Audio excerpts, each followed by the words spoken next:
오늘 이 시간 하나님께서 우리에게 주시는 말씀은 출애굽기 8장 1절에서 15절까지의 말씀입니다. 출애굽기 8장 1절에서 15절까지의 말씀입니다. 구약성경 91쪽 92쪽에 있습니다. 출애굽기 8장 1절에서 15절까지의 말씀 같이 보겠습니다. 출애굽기 8장 1절에서 15절의 말씀입니다. 함께 봅니다. 여호와께서 모세에게 이르시되 너는 바로에게 가서 그에게 이르기를 여호와의 말씀에 내 백성을 보내라. 그들이 나를 섬길 것이니라. 내가 만일 보내기를 거절하면 내가 개구리로 너의 온 땅을 치리라. 개구리가 나일 강에서 무수히 생기고 올라와서 내 궁과 내 침실과 내 침상 위와 내 신하의 집과 내 백성과 내 화덕과 내 떡반죽 그릇에 들어갈 것이며 개구리가 너와 네 백성과 내 모든 신하에게 기어오르리라 하셨다라. 여호와께서 모세에게 이르시되 아론에게 명령하기를 내 지팡이를 잡고 내 팔을 강들과 운하들과 못 위에 펴서 개구리들이 애굽 땅에 올라오게 하라 할지니라. 아론이 애굽 물들 위에 그의 손을 내밀매 개구리가 올라와서 애굽 땅에 덮이니 요술사들도 자기 요술대로 그와 같이 행하여 개구리가 애굽 땅에 올라오게 하였더라. 바로가 모세와 아론을 불러 이르되 여호와께 구하여 나와 내 백성에게서 개구리를 떠나게 하라. 내가 이 백성을 보내리니 그들이 여호와께서 제사를 드릴 것이니라. 모세가 바로에게 이르되 내가 왕과 왕의 신하와 왕의 백성을 위하여 이 개구리를 왕과 왕궁에서 끊어 나일 강에만 있도록 언제 강구하는 것이 좋을는지 내게 분부하소서. 그가 이르되 내일이니라. 모세가 이르되 왕의 말씀대로 하여 왕에게 우리 하나님 여호와와 같은 이가 없는 줄을 알게 하리니 개구리가 왕과 왕궁과 왕의 신하와 왕의 백성을 떠나서 나일 강에만 있으리이다 하고 모세와 아론이 바로를 떠나 나가서 바로에게 내리신 개구리에 대하여 모세가 여호와께 간구하매 여호와께서 모세의 말대로 하시니 개구리가 집과 마당과 밭에서부터 나와서 죽은지라. 사람들이 모아 무더기로 쌓으니 땅에서 악취가 나더라. 그러나 바로가 숨을 쉴 수 있게 됨을 보았을 때에 그의 마음을 완강하게 하여 그들의 말을 듣지 아니하였으니 여호와께서 말씀하신 것과 같더라. 아멘. 최근에 개봉한 영화 오디세이 인기에 덩달아서 그리스 로마 신화가 서점에서 다시 많이 팔리고 있다고 합니다. 신화가 지어낸 이야기이긴 하지만 인간의 욕망을 보여주는 그런 교훈이 있다고 봅니다. 그리스 신화 중에 마이다스라고 하는 왕의 이야기가 있는데요. 어느 날 디오니소스가 이 마이다스 왕에게 네 소원을 말해봐라 라고 하니까 재물에 욕심이 많았던 마이다스가 내 몸에 닿는 모든 것을 금으로 변하게 해주십시오 라고 자기 소원을 말합니다. 하나님이 여러분에게 소원이 뭐냐고 물으시면 여러분은 어떻게 대답하고 싶으십니까? 디오니소스는 그것이 마이다스의 어리석은 선택임을 알면서도 네 소원을 말하면 내가 들어주겠다고 했기 때문에 들어줍니다. 마이다스는 자기 손이 되는 곳마다 금으로 변하는 것을 보면서 신기하고 즐거워했습니다. 나뭇가지를 만지니까 나뭇가지가 금이 되고 돌멩이를 만져도 금이 되고 과일을 만져도 금으로 변해서 너무너무 기쁘고 즐거웠습니다. 그러나 다 좋은 게 아니었습니다. 아무리 금으로 변하는 것을 보아도 배고픈 것은 막을 수 없었습니다. 마이다스가 빵을 먹기 위해서 빵을 잡자마자 어떻게 됐을까요? 또 금으로 변했습니다. 고기를 잡아도 금으로 변하고 포도주까지 금으로 변했습니다. 결국 그는 배가 너무 고파서 배고픔에 시달리게 되었습니다.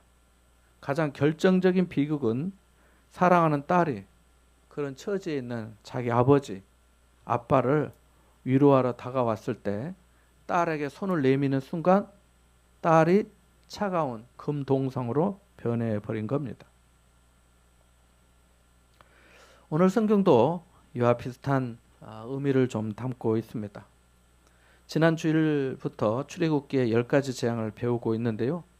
지난 주일에 하나님께서 모세와 아론을 통해 애굽의 나일강의 물을 피로 바꾸시는 재앙을 내리셨음을 생각해 보았습니다.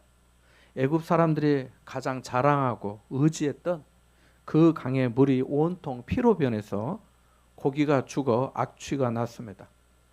하나님은 모세와 아론을 통해 먼저 애굽 왕에게 경고하시고 그 일을 행하셨습니다.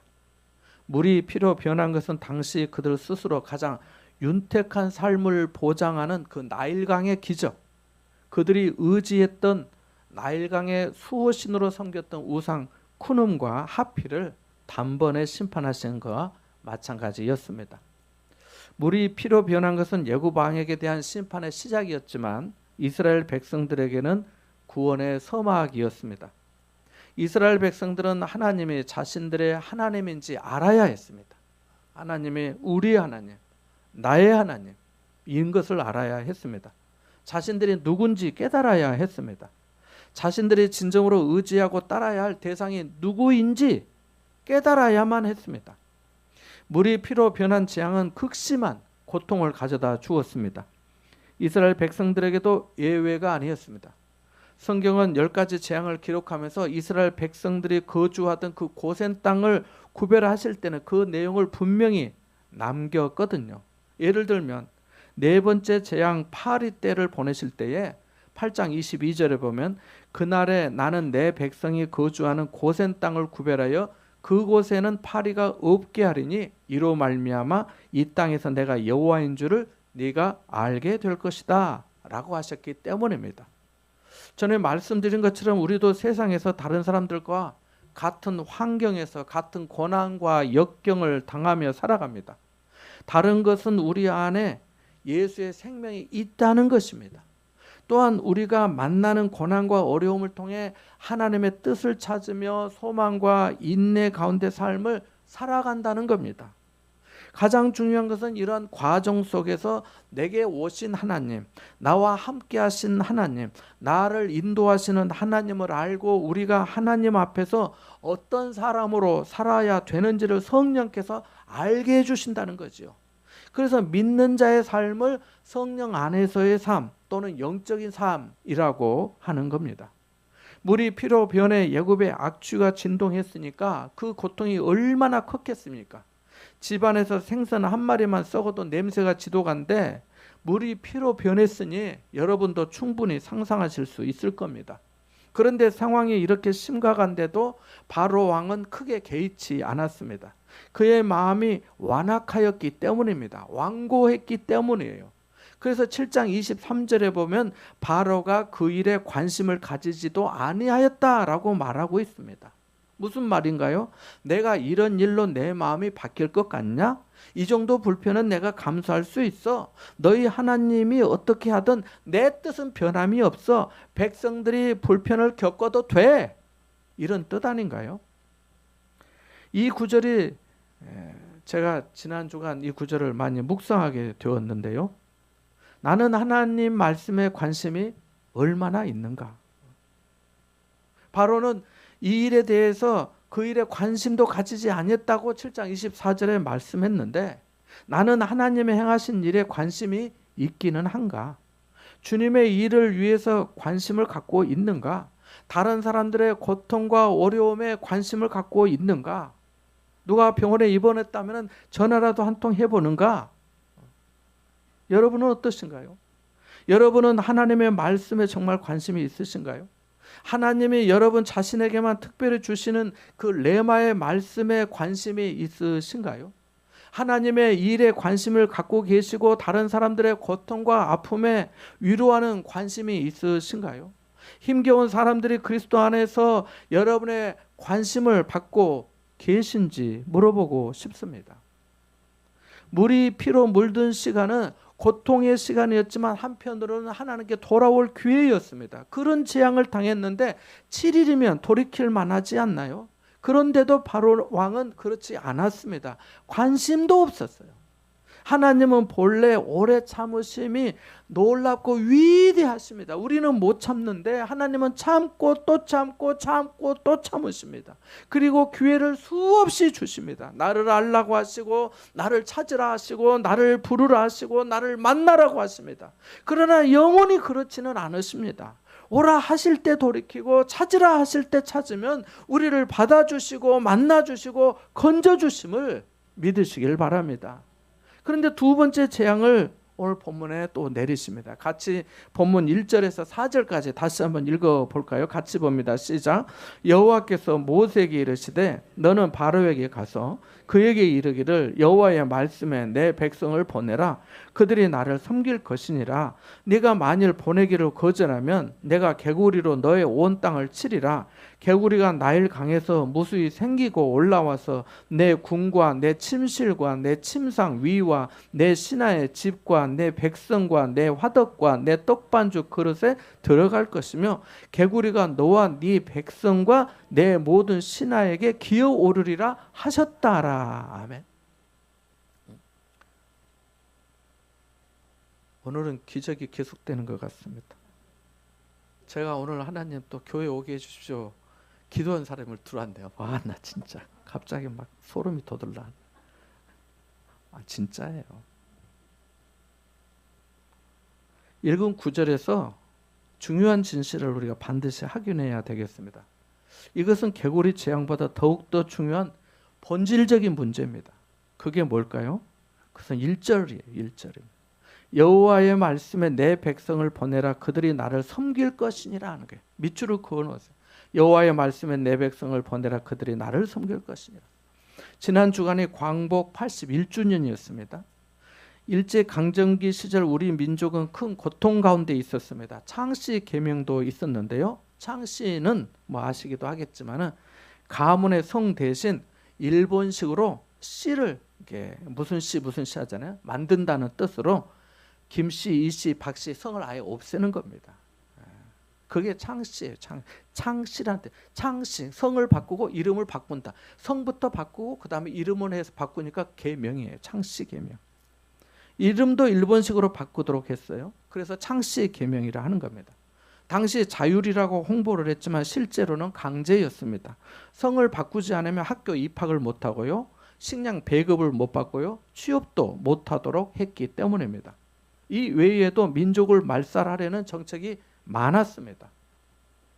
자, 우리의 독립은 일제하에서 정치적인 독립이 목적이었습니다. 그잖아요.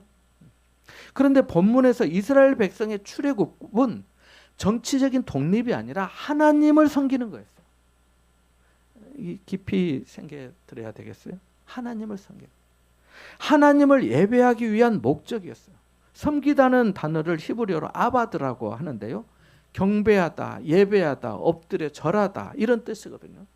이 말씀을 여기서만 하신 게 아니에요. 하나님의 산 호렙에서 모세를 처음 부르셨을 때 그때부터 처음부터 하나님의 목적은 자기 백성의 예배였어요. 출애굽기 3장 12절에 보면 네가 그 백성을 애굽에서 인도하여 낸 후에 너희가 이 산에서 하나님을 섬기리니 라고 하셨거든요. 첫 번째 재앙을 경고하실 때도 같은 말씀을 하셨어요. 출애굽기 7장 16절에 보면 내 백성을 보내라. 그러면 그들이 광야에서 나를 섬길 것이니라고 하시고요. 본문에도 금방 읽은 처럼 말씀하시고요. 8장 20절에도 보면 또 넷째 재앙에도 또 하시고 다섯째 재앙에도 또 하십니다. 일곱째 재앙에도 마찬가지예요. 그러니까 재앙의 종류가 달라졌지만 하나님의 목적, 하나님의 뜻은 오직 예배함이었어요. 우리에게 향하신 하나님의 목적도 마찬가지입니다. 우리는 내 손이 닿는 것마다 금이 되는 것처럼 만사 형통하기를 원하고 정치적인 독립과 자유를 원할 수 있지만 우리를 향하신 하나님의 목적은 우리가 감사와 겸손으로 온전한 마음과 정성으로 하나님만을 예배하기를 원하십니다. 그것이 우리에게 최고의 복이기 때문이에요. 부모가 자식에게 하는 모든 것의 목적이 뭔가요? 잔소리하는 목적이 뭔가요? 자식 잘 되기를 바라서 그런 거잖아요. 하나님이 독생자 예수님을 십자가에 내어주신 이유가 뭔가요? 우리를 죄에서 구원하셔서 자기의 자녀 삼으시고 우리가 성령 안에서 복된 삶을 살기 원하셔서 하나님의 자녀로 사는 것이 얼마나 큰 은혜이고 영광인지, 얼마나 생명 있는 삶인지 알기 원하셔서 우리를 통해 하나님의 아름다운 덕이 선포되기를 원하셔서 그러신 거잖아요. 정치적으로 경제적으로 독립하여서 자기 하고 싶은 대로 하고 사는 것이 진정한 복이 아니고, 하나님을 예배하고 경배할 줄 아는 것이 진정한 복이에요. 세상에서의 독립과 자유는 하나님에게 이끌지 않지만은 하나님을 섬기고 예배할 줄 알면 하나님이 위에서 허락해 주시는 신령한 복을 받을 수 있어요. 그래서 우리가 민족을 위해 기도할 때 물질적인 번영만을 구하지 말고 하나님 알고 섬기는 백성 되기를 위해서 늘 기도해야 됩니다. 자, 이렇게 하나님은 모세와 아론을 통해 바로에게 말씀하시면서 2절에 네가 만일 보내기를 거절하면 내가 개구리로 너의 온 땅을 치리라고 하십니다. 바로와의 이회전이 시작되었습니다. 하지만 즉시 집행하지 않으시고 먼저 경고하셨어요. 바로는 경고를 받아들여 이스라엘 백성을 보내든지 아니면 거절하든지 선택해야 했습니다. 거절하면 대가를 치러야 했어요. 성경을 보신 분들은 아시겠지만 하나님의 말씀에는 큰 원리가 담겨 있습니다. 심판을 목적으로 하는 하나님의 요구에는 언제나 거절하면이라고 하는 부정적인 단서가 붙어 있거든요. 반면에 축복을 목적으로 하는 하나님의 요구에는 늘 그리하면이라는 긍정적인 단서가 붙어 있습니다. 율법의 요구는 부정적인 측면이 강하고 복음의 요구는 언제나 긍정적입니다.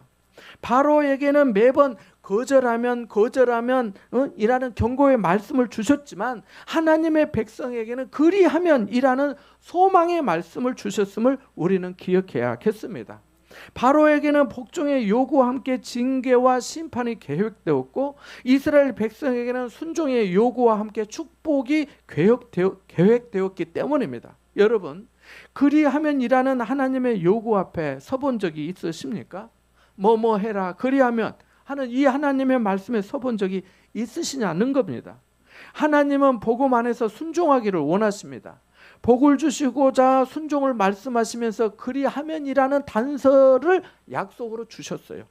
이스라엘아 듣고 삼가 그것을 행하라. 그리하면 네가 복을 받고 네 조상들의 하나님 여호와께서 내게 허락하심같이 젖과 꿀이 흐르는 땅에서 네가 크게 번성하리라. 신명기 6장 3절에 말씀하셨어요. 너의 행사를 여호와께 맡기라. 그리하면 네가 경영하는 것이 이루어지리라. 잠언 16장 3절에 말씀하셨어요. 주 예수를 믿으라. 그리하면 너와 내 집이 구원을 받으리라고 사도행전 16장 31절에 말씀하셨어요. 모두 다 그리하면으로 연결되어 있습니다. 이처럼 하나님은 우리를 축복해 주시기 원해서 믿음과 순종을 바라십니다. 아브라함도 아들 이삭을 번제로 드리라는 하나님의 이해할 수 없는 말씀에 순종하여서 여호와 이레의 축복을 받았잖아요. 이 밖에 성경에 많은 기적이 순종을 통해 일어났습니다. 하나님은 사람에게 자유의지를 주시고 선택하게 하셨습니다. 그 선택이 믿음의 척도가 됩니다. 믿음만큼 선택하니까요. 언뜻 보기에 하나님이 어떤 사람에게는 복을 주시고 어떤 사람에게는 주시지 않으시는 것 같은데 실은 그렇지도 않으십니다. 주님은 복 있는 사람과 어리석은 사람의 삶의 방식에 대해 말씀해 주셨잖아요. 복 있는 사람은 악인들의 꾀를 따르지 아니하고 죄인들의 길에 서지 아니하며 오만한 자들의 자리에 앉지 아니한다고 시편 1편 1절에 시편이 시작되면서 딱 선포를 해주셨잖아요. 바로에게 말씀하신 하나님은 우리에게도 선택권을 주셨습니다. 거절하면을 따를 것인지 그리하면을 따를지 우리는 결정해야 합니다. 주님은 좁은 길과 넓은 길 중에 복된 길을 선택하라고 하셨어요. 우리는 신앙의 집을 반석 위에 지을 수도 있고 모래 위에 지을 수도 있습니다. 우리에게 선택의 기회를 주신 것은 마음대로 하라는 뜻이 아닙니다. 복 주시는 하나님은 우리가 더 좋은 선택하기를 원하십니다. 우리가 겉으로는 양 같은 신앙인처럼 보이지만은 내면은 염소일 수도 있어요.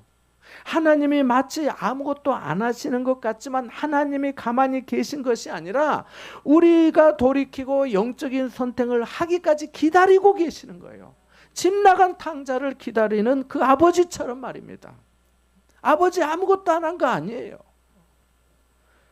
하나님의 경고를 들은 바로는 어떻게 했을까요? 또 무시하고 거절했습니다. 그는 개구리 재앙을 받게 되었어요. 나일강에서 올라온 개구리들이 바로의 궁과 침실과 침상과 하덕뿐만 아니라 음식하는 떡반죽 그릇까지 애굽 온 땅에 가득했어요. 개구리가 사람들의 몸에까지 기어 올라왔어요. 왜 개구리를 보내셨을까요? 성경에 다른 이유가 명시되어 있지 않기에 확실히 알 수는 없습니다. 억지로 해석하지 않는 것이 또 중요하잖아요. 하지만 성경 학자들 중에는 애굽인들이 당시에 다산과 번식의 신으로 섬긴 이 개구리 형상의 헥트 신에 대한 하나님의 심판이라고도 말합니다. 물론 성경에 헥트 신이다 뭐다 이런 거는 나와 있지는 않아요. 보통 참 개구리는 약 1000개에서 3000개의 알을 한 번에 낳는다고 합니다. 한 번 낳으려면 3000개. 와우! 황소 개구리는 더해요. 제가 찾아봤어요. 황소 개구리는 한 번 알을 낳으면 10,000개에서 20,000개 정도 알을 낳는다. 그리고 게다가 1, 2주면 올챙이로 산란한대요. 1, 2주면 올챙이 꼬리가 딱 하면서 나오는 거예요. 얼마나 번식력이 좋은지 몰라요. 그러니까 나일강이 범람한 후에 수많은 개구리가 무트로 올라왔다고 합니다. 이건 기록이에요. 성경의 말씀이라 기록. 역사적인 기록. 나일강이 범람했잖아요. 그럼 물이 쫙 빠질 거 아니에요. 개구리떼가 엄청 올라왔대요. 그래서 이 나일 애굽 사람들이 와, 이 많은 개구리 봐라. 이 번식력 봐라. 우리도 이렇게 번식하고 풍요롭게 많아지면 좋겠다 해서 개구리 형상의 헥트 신을 섬기게 된 거라는 거예요.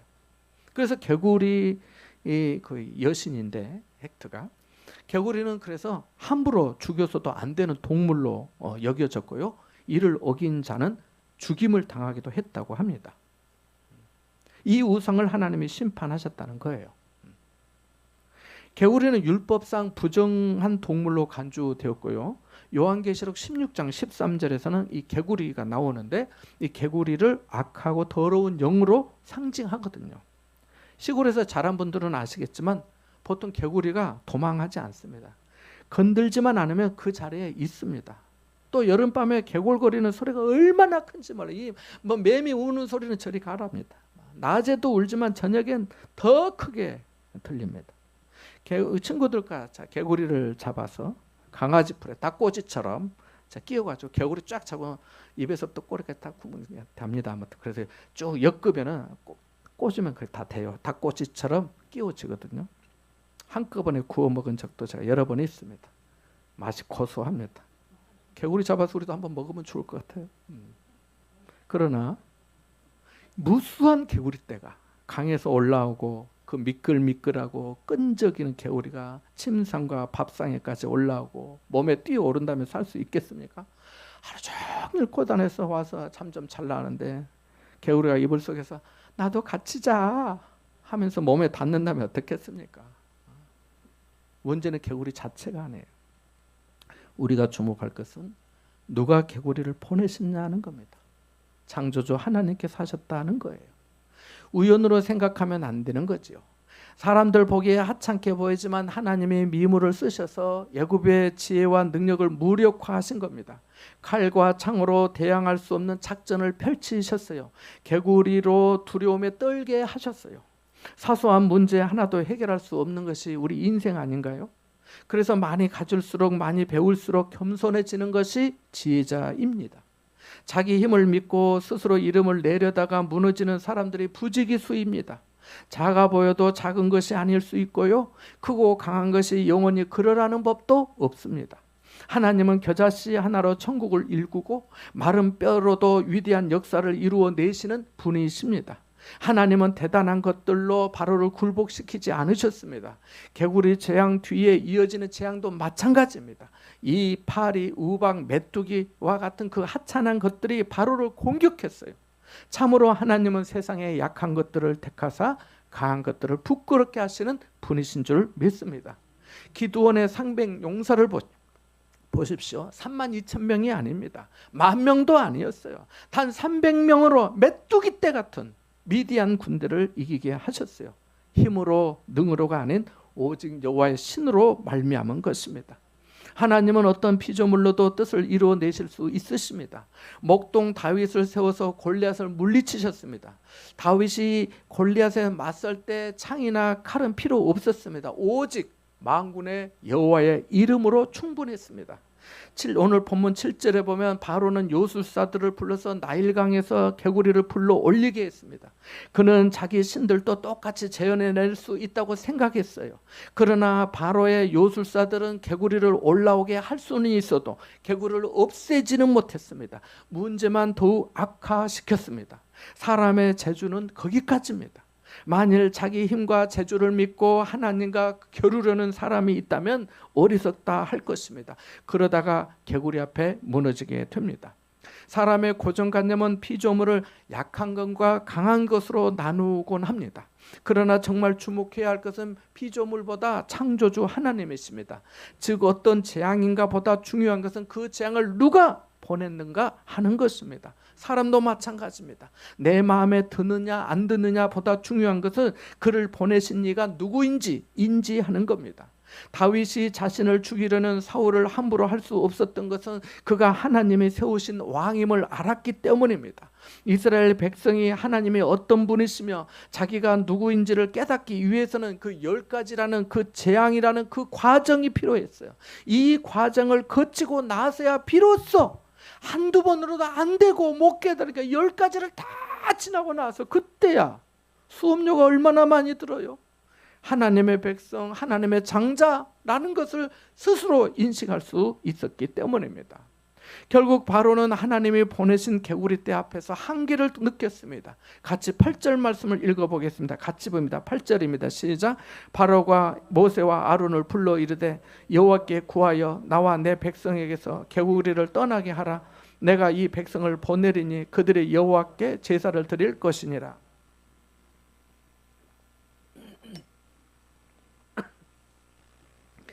바로의 입에서 하나님께 기도해서 개구리가 떠나게 해달라고 그러면 백성을 보내겠다라고 하는 말이 나왔습니다. 앞에 좀 너무 앞으로 가서 5장 2절에 보면요, 바로가 이렇게 말하거든요. 바로 왕의 말입니다.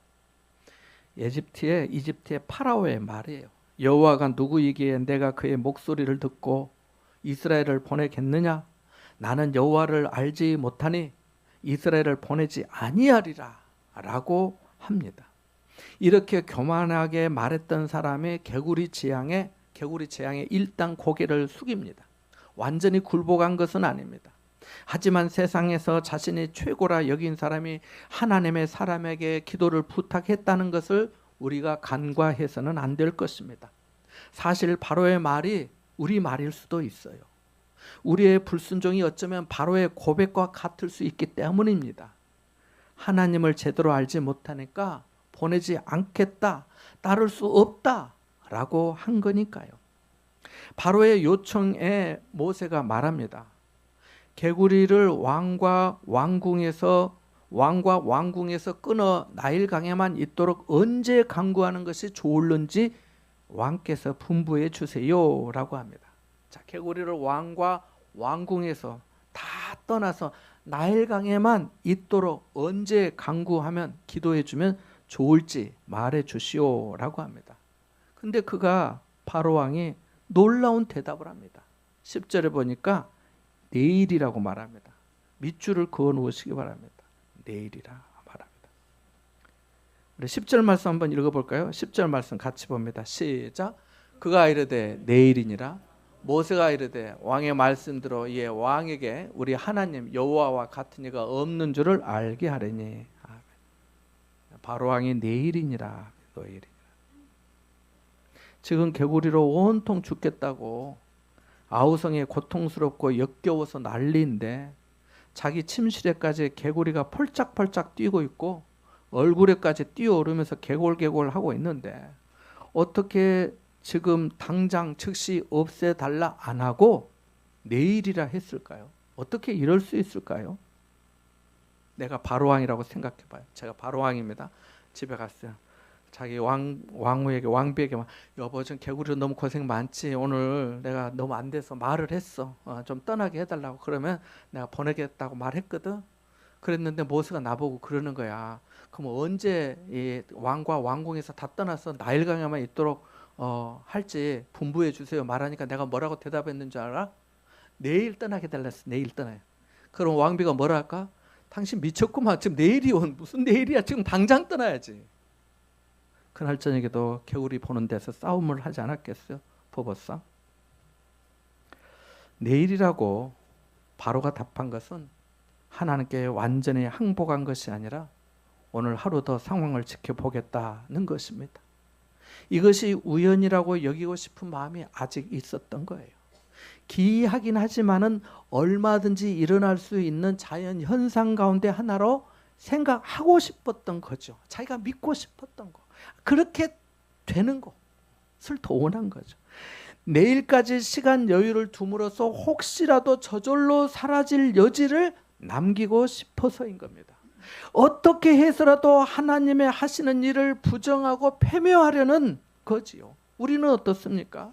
내가 어떻게 하나님 앞에 반응하고 응답해야 하는지 알면서도 내일로 미루고 있지 않나요? 내일까지 더 내 능력으로 살아보고, 내일까지 내 지혜로 움직여보고, 내일까지 내 생각대로 버텨보고, 내일까지 내 경험대로 주장해보고, 내일까지 내 습관대로 견뎌보고, 그래도 정 안 되면 그때 하나님께 전부여 의지 없어서 손들고 옵니다 라고 하려는 마음이 한 구석에 있는 거 아닌가요?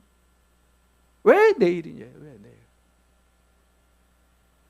14절에 보면 개구리가 죽어 무더기로 쌓이자 온 땅에 악취가 진동했습니다. 애굽인들이 번식의 신으로 섬긴 개구리 형상의 헥트 우상은 결국 썩어 냄새나는 사체 더미에 불과했습니다. 하나님 없는 세상의 영광도 결국 악취로 끝날 것입니다. 15절 밑줄을 그어 놓으시면 좋겠는데요. 15절 한번 같이 읽어볼까요? 15절 같이 봅니다. 중요한 구절인데요. 같이 봅니다. 시작. 그러나 바로가 숨을 쉴 수 있게 됨을 보았을 때 그의 마음을 완강하게 하여 그들의 말을 듣지 아니하였으니 여호와께서 말씀하신 것과 같더라. 아멘. 15절을 보니까 바로가 숨을 쉴 수 있게 됨을 보았을 때 그의 마음을 완강하게 하여 그들의 말을 듣지 아니하였다고 합니다.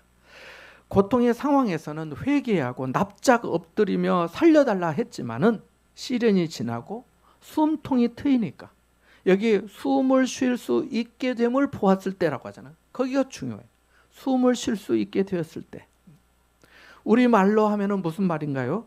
이제 살만하니까, 괜찮은 것 같으니까 다시 변심하고 마음이 완강하여져서 하나님의 말씀에 불순종하였다는 겁니다. 이것이 인간의 본성이며 죄의 속성입니다. 고난이 사라졌을 때 그때가 우리의 신앙과 겸손함이 진짜인지를 검증받는 시간입니다.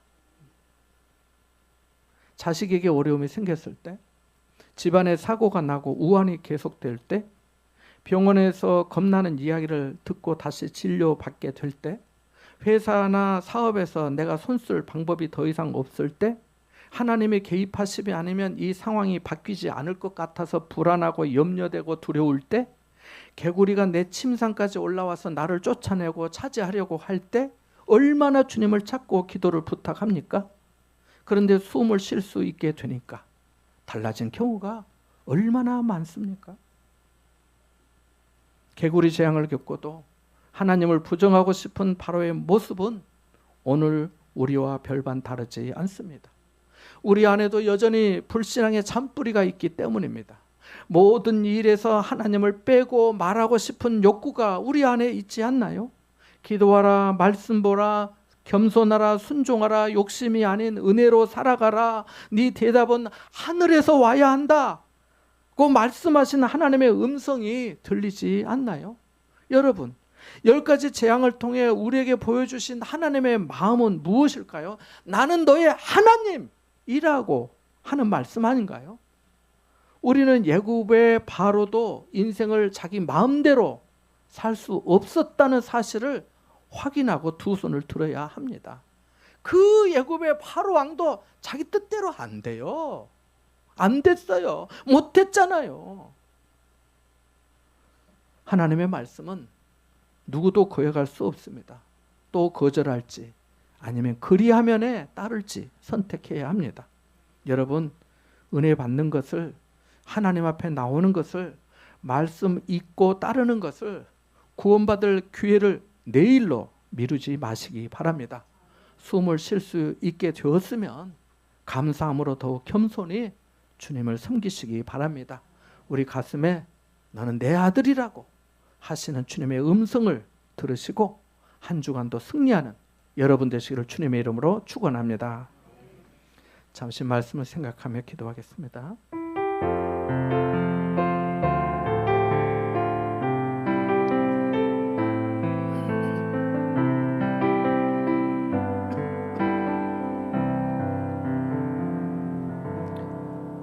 살아계신 하나님 아버지, 저희가 하나님의 말씀에 바로와 같이 거절하는 것이 아니라 말씀에 순종하는 그리하면에 은혜를 입기 원하오니 저희를 성령으로 충만하게 하여 주옵소서. 지금이 은혜 받을 만한 때요 구원의 날이라 하셨으니 내일로 미루지 않게 하옵소서. 오늘 지금 즉시 아멘 하게 하옵소서. 고난에서 벗어나 숨이 쉴만해져도 변치 않는 겸손한 믿음과 섬김으로 주님을 온전히 따르게 하옵소서. 예수님의 이름으로 기도합나이다. 아멘.